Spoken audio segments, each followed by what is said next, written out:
Munguia, man, you give him a hell of a fight. Yeah. What is Canelo going to see, come May 4th? No, look, Canelo's not going to see nothing he hasn't seen before. It's called every style. It's just a matter of how does he feel physically? Where's he at mentally? Because this is a young lion that he's facing. And Munguia's going to go in there. He's going to be high volume, throwing a lot of punches, pressing forward. He got a good chin. He can take a punch. So, Canelo kind of has to match his volume in spurts at times. I don't think Canelo's going to punch at the same volume that Munguia's going to punch, but I think that he's going to have to throw combinations to make his punches count to slow Munguia down. Is that going to put him behind the eight ball, not throwing the volume that Well, it depends because, if Canelo goes back to his head movement, and let's say Munguia's throwing a 6-punch combination, but maybe Canelo gets away from 4 shots and lands a good counter in between, that's 1 punch to 4 punches, but you made the guy miss and you land 1. So if Canelo's capable of doing that, then the volume really doesn't matter if you're making the guy miss and making him pay with a counter. So I think that's the approach that Canelo is probably going to take, but we'll see if it works. When was the last time Canelo faced a puncher like a Munguia? A puncher like a Munguia? I don't really think that Munguia is, I don't really think it's that he's a devastating puncher. I think it's more the volume. You know what I'm saying? I think it's more the volume. So I think the volume is going to present more of a problem rather than that 1 punch. Because once again, Canelo got a chin too. They both take good punches. You know what I'm saying? So how would you rate the difference between the Munguia punch and obviously you fucking out of Golovkin as well? But how would you what's the difference between the two? For me, it was just the volume. Honestly, it wasn't really that the shot was. It wasn't really that it was a hard shot. And even with Golovkin, I didn't feel that it was hard shots. I thought that it was just more the change of speed. But with, honestly, I don't think this fight power is going to be a factor. I think this fight is going to be a condition. If somebody gets stopped, I don't think they get stopped from a 1-punch knockout. I think they get stopped from exhaustion. I think it's a fight where it's going to be a war where, I think if a knockdown happens, it's a body shot. But I think to the chin, I think both guys are going to bang and take those chin shots. But, pause.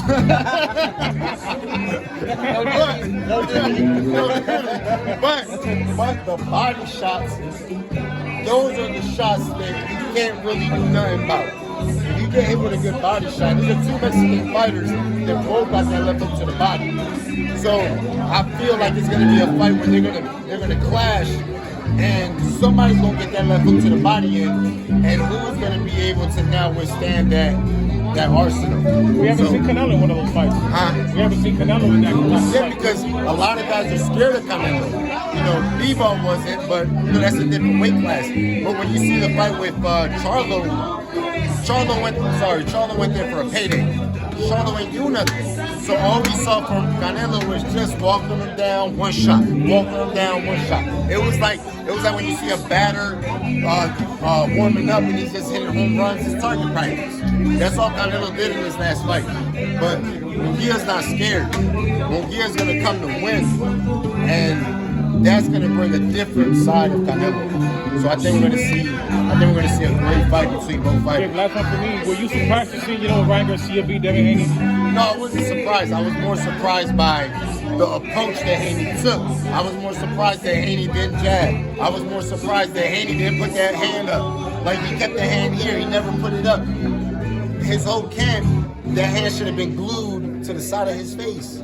Take away the hook, but he didn't. So I was more surprised by that. When he got dropped in the first round, I said, oh, they'll make the adjustment. He didn't make the adjustment. So what surprised me was just, you did take away his best punch, and he kept getting hit with it over and over, and he walked in naked, no jab. That's what surprised me more, because I knew that Ryan got the power to knock anybody out in that division. But you can't help him out and give it to him. You can't just be out there with your chin out. So that's what surprised me was that Haney didn't make the adjustment. Should he try to get that rematch? Huh? Should he go for that rematch? He don't need it. Haney didn't give Lomachenko the rematch. Why would Ryan give him the rematch?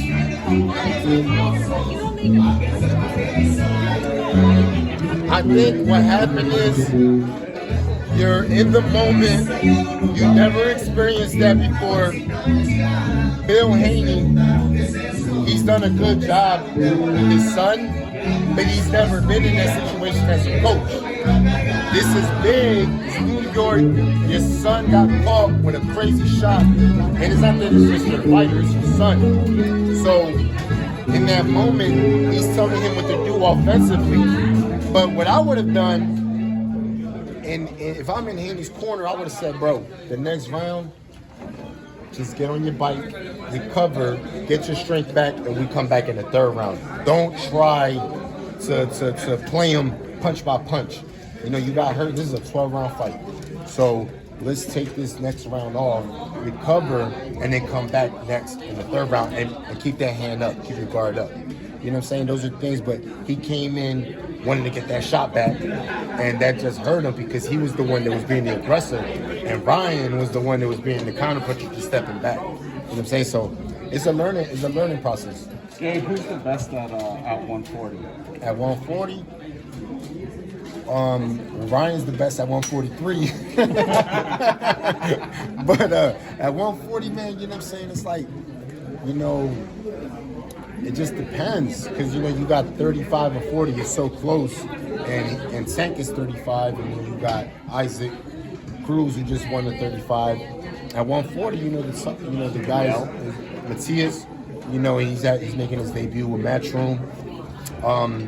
But can you imagine Teofimo? You know what I'm saying? But Teofimo, to me, I wouldn't say he's the best because he's inconsistent. One moment he shines, and then one moment is a dud. So, you know what I'm saying? So it's hard. I think it's right there for the taking because these guys are so kind of even, where it's just right there for the taking. I don't really think there's one that stands out that you go, this is the top guy at 140. Okay, do you give up If Ryan would have made the 140 and would have became champion, then you gotta put him in the top at 140. But he didn't make 140. So can we call him on 140 or is he a welterweight? Does that tarnish his win, the blowing weight? Nah, man, because, you know, boxing at this point, this is prize fighting. This is about entertainment. The majority of fans really ain't tripping about weight. They just want to see what they saw, which was a crazy, action-packed fight. You know what I'm saying? Like, people like that are truly that are true boxing fans, you know, they think about weight. But, you know, the average boxing fan just wants to be entertained.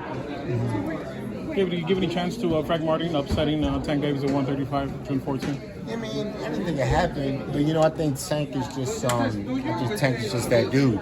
You know, sharp, counter puncher, good power. You know what I'm saying? So I'm not counting Martin out, but you know, Tank's that guy at the weight class. Did we see that rematch between him and Ryan at either 143 to catch weight, or did we see that rematch between Tank and Ryan at some point? I don't even think Tank. That's why Tank did the hydration clause.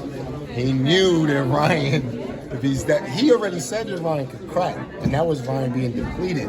Imagine Ryan, you know, fully being strong and having his way to keeping that on. You know, it might be a different ballgame. So I think Tank stays away from that. But look, man, Tank is a special fighter, right? Tank is a special fighter, man. So Tank is the kind of fighter where he knows how to make adjustments.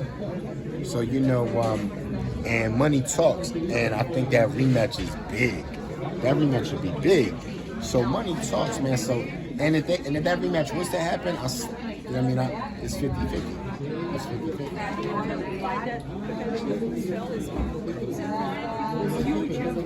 Yeah.